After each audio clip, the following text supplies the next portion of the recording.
চলন্ত লোকাল ট্রেনের দরজার কাছে দাঁড়িয়েছিলেন এক মহিলা। উল্টো দিক থেকে অন্য একটি লোকাল ট্রেনকে আসতে দেখে হাতে তুলে নিলেন পাথর। দুটি ট্রেনের কাছাকাছি আসতে দ্বিতীয় ট্রেনের চালককে লক্ষ্য করে ছুড়ে মারলেন পাথরটি। আঙুল তুলে শাসানিও দিলেন। এরকমই একটি চাঞ্চল্যকর ঘটনার ভিডিও সম্প্রতি প্রকাশ্যে এসেছে। ভাইরাল হয়েছে ভিডিওটি। ঘটনাটি কোথায় এবং কবে ক্যামেরাবন্দি করা হয়েছে তাও এই ভিডিও থেকে স্পষ্ট নয়। ভাইরাল সেই ভিডিওয় দেখা গিয়েছে একটি চলন্ত লোকাল ট্রেনের কামরার দরজায় দাঁড়িয়ে রয়েছেন এক মহিলা। তার পরনে শাড়ি, হাতে একটি পাথর। এমন সময় উল্টো দিক থেকে অন্য একটি লোকাল ট্রেন এগিয়ে আসে। ট্রেনটিকে দেখতে পেয়ে যেন তৈরি হয়ে দাঁড়ান মহিলা। ট্রেনটির চালক অর্থাৎ লোকো পাইলটকে লক্ষ্য করে পাথরটি ছুঁড়ে মারেন। পাথর গিয়ে লাগে ইঞ্জিনের সামনের কাজ।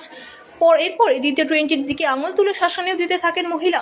সেই ভিডিওই প্রকাশ্যে এসেছে। ভাইরাল ভিডিওটি পোস্ট করা হয়েছে রোহন নাগ নামের একটি এক্স হ্যান্ডেল থেকে। ইতিমধ্যেই বহু মানুষ দেখেছেন সেই ভিডিও। লাইক এবং কমেন্টের বন্যা বয়ে গিয়েছে সেখানে। কড়া প্রতিক্রিয়া জানিয়েছেন নেটাগরিকেরা, উদ্বেগও প্রকাশ করেছেন। প্রশ্ন উঠতে শুরু করেছে